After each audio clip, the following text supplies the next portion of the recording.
Hello friends, welcome to my YouTube channel AV academy. दोस्तों, मैं हूं श्वेता और आप सभी का स्वागत है मेरे यूट्यूब चैनल एवी एकेडमी के साथ। दोस्तों, आज का क्लास हमारा हिस्ट्री का होगा और हिस्ट्री के अंतर्गत आज हम लोग मुगल कालीन स्थापत्य, संगीत, चित्रकला एवं साहित्य के बारे में जानेंगे।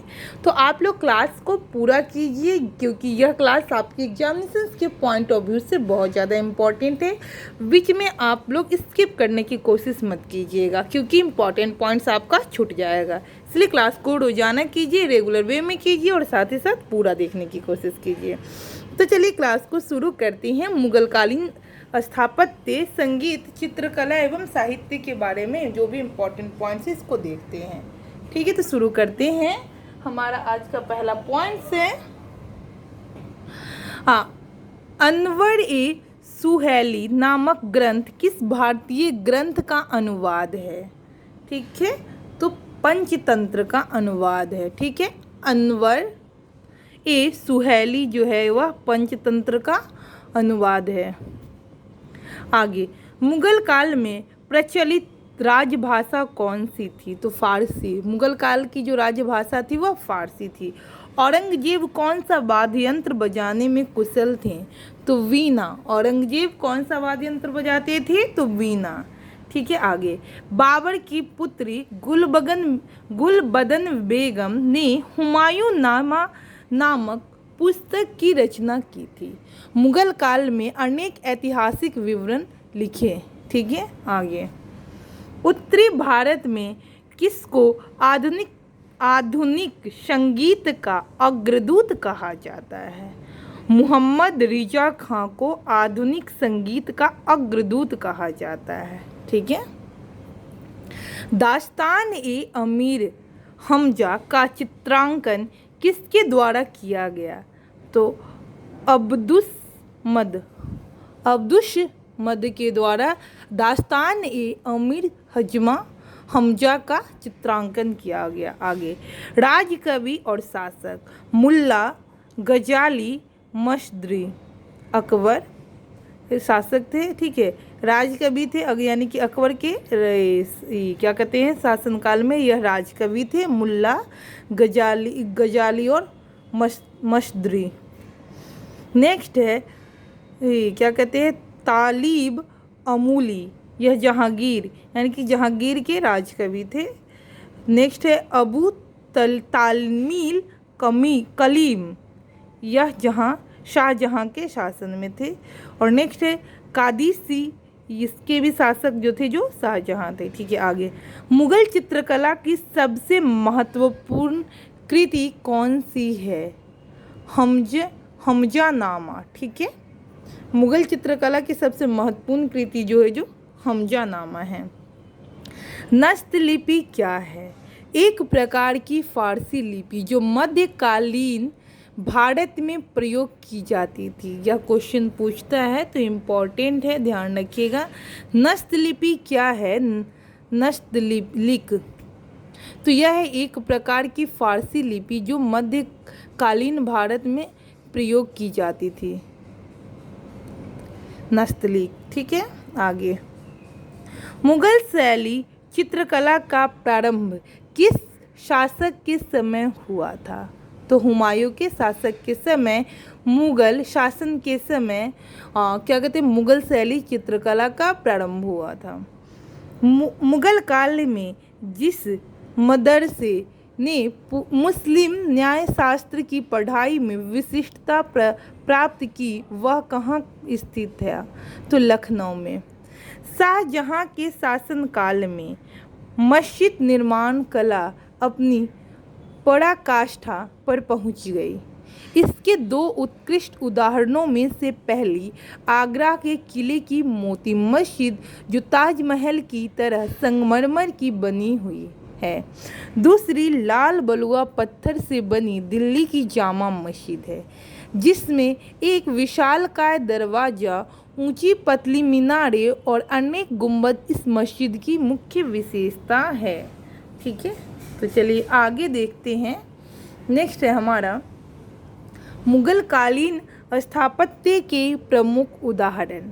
जिसमें एक बॉक्स में इमारतें हैं, दूसरा स्थान और तीसरा शासक है, यानी कि कौन सा शासक बनवाए हैं सो है। तो शेरशाह का मकबरा कहाँ स्थित है? तो सासाराम बिहार। बनवाए कौन? तो शेरशाह। ठीक है, आगे हुमायूं का मकबरा कहाँ स्थित है? दिल्ली में। और कौन बनवाए? तो हाजी बेगम।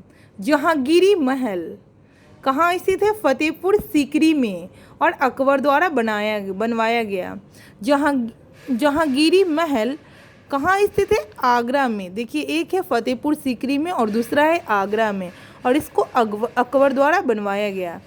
नेक्स्ट है अकबरी महल, ये भी आगरा में स्थित है और शासक थे अकबर। ठीक है, आगरा का किला आगरा में और अकबर के द्वारा बनाया गया। दीवान ए आम फतेहपुर सीकरी और किसके द्वारा बनाया गया? अकबर के द्वारा। दीवान ए खास फतेहपुर सीकरी अकबर के द्वारा। पंचमहल हवा महल फतेहपुर सीकरी अकबर के द्वारा बनवाया गया। ठीक है, आगे देखते हैं हम लोग। मरियम महल, यह फतेहपुर सीकरी में स्थित है और इसे भी अकबर द्वारा बनाया गया, यानी कि इसके शासक थे अकबर। जामा मस्जिद फतेहपुर सीकरी अकबर के द्वारा बनाया गया। तुर्की सुल्तान का महल फतेहपुर सीकरी और यह अकबर के द्वारा बनाया गया। बुलंद दरवाज़ा फतेहपुर सीकरी किसके द्वारा बनाया गया? अकबर के द्वारा बनाया गया। तो अभी तक जितने भी हम लोग पढ़े ऊपर से लेकर लगभग अकबर के द्वारा बनवाया गया। जहांगीर महल से लेकर के आप यहाँ देख लीजिए और बुलंद दरवाज़ा तक जो भी पढ़े सबका निर्माण अकबर द्वारा करवाया गया। ठीक है, आगे देखते हैं हम लोग। इत्मादुद्दौला का मकबरा आगरा में और नूरजहाँ के द्वारा बनाया गया। इसके ऊपर एक पॉइंट्स रह गया है। अकबर का मकबरा सिकंदरा में कहाँ स्थित है? तो सिकंदरा में और यह जहांगीर के द्वारा बनवाया गया। अकबर का मकबरा जहांगीर के द्वारा बनवाया गया। तो ध्यान रखिएगा, यहाँ पे गलती ना हो तो इम्पॉर्टेंट है, क्योंकि अकबर का मकबरा है तो लोग अकबर ना लगा दे ऑप्शन में, तो इसलिए ध्यान रखिएगा अकबर का मकबरा जहांगीर ने बनाया। ठीक है, इत्मादुद्दौला का मकबरा आगरा में नूरजहाँ बनवाया। जहांगीर का मकबरा कहाँ स्थित है? तो शाहदरा लाहौर में और यह नूरजहाँ के द्वारा बनाया गया। तो ये भी देखिए इम्पोर्टेंस है, क्योंकि जहांगीर का मकबरा किसके द्वारा बनवाया गया? नूरजहाँ के द्वारा। ठीक है, आगे देखते हैं। दीवान ए खास आगरा में स्थित है और इसको शाहजहाँ ने बनवाया। दीवान ए आम आगरा में स्थित है और इसे भी शाहजहाँ ने बनवाया। शीश महल आगरा में स्थित है और शाहजहाँ ने बनवाया। खास महल यह आगरा में स्थित है और शाहजहाँ ने बनवाया। नागिन मस्जिद यह आगरा में स्थित है और शाहजहाँ ने बनवाया। जामा मस्जिद यह आगरा में स्थित है और शाहजहाँ ने बनवाया। मछली भवन यह आगरा में स्थित है और शाहजहाँ ने बनवाया। लाल किला यह दिल्ली में स्थित है और शाहजहाँ ने निर्माण करवाया। मोती मस्जिद आगरा में स्थित है और शाहजहाँ ने निर्माण करवाया। ठीक है, आगे जहानाबाद यह दिल्ली में स्थित है और शाहजहाँ ने निर्माण करवाया। जामा मस्जिद यह दिल्ली में स्थित है और शाहजहाँ ने निर्माण करवाया। दीवान आम दिल्ली में स्थित है, शाहजहाँ ने निर्माण करवाया। दीवान खास दिल्ली में स्थित है और शाहजहाँ ने निर्माण करवाया। तो इस तरीके से देखिए दीवान खास से लेके और यहाँ तक जो हम लोगों ने पढ़ा लास्ट पॉइंट तक, सभी का निर्माण जो है जो शाहजहाँ के द्वारा किया गया। तो दोस्तों बहुत सारे क्या कहते हैं मकबरे हैं, बहुत सारे महल है जो शाहजहाँ द्वारा निर्माण करवाए गए हैं। तो मैं एक ट्रिकी वीडियो इस पे बनाई हूँ, शाहजहाँ द्वारा निर्मित जो भी है खास जो इमारतें जो निर्मित किए हैं इससे रिलेटेड एक वीडियो है मेरा, जिसका ट्रिक है मत जा रेशमा दीवानी।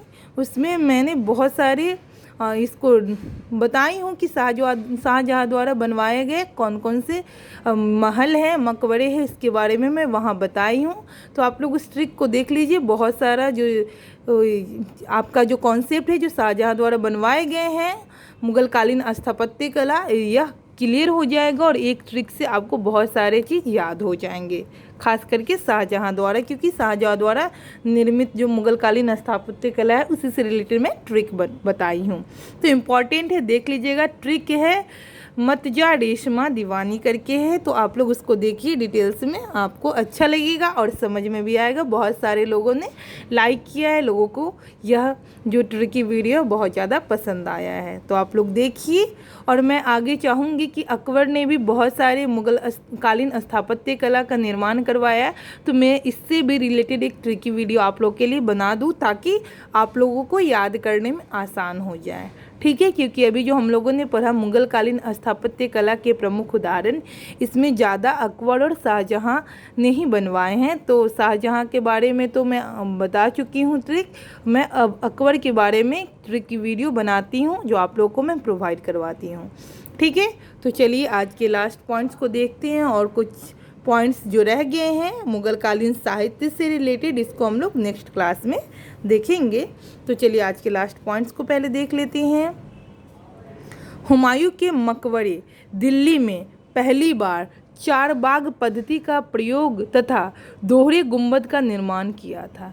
यानी कि हुमायूं को जो मकबरे है जो दिल्ली में है, और पहली बार चार बाग पद्धति का प्रयोग तथा दोहरे गुंबद का निर्माण किया गया था, ठीक है। तो इस तरीके से आज के क्लास को यहीं पे समाप्त करेंगे, जिसमें आज हम लोगों ने मुगल कालीन स्थापत्य के बारे में पढ़ा। कल के क्लास में हम लोग मुगल कालीन साहित्य के बारे में डिटेल्स में पढ़ेंगे। तो इससे रिलेटेड कुछ पॉइंट्स रह गए हैं इस तथ्य से रिलेटेड, जिसको हम लोग कल के क्लास में करेंगे। तो दोस्तों मैं उम्मीद करती हूँ कि आज का क्लास आप लोगों के लिए लाभप्रद होगा।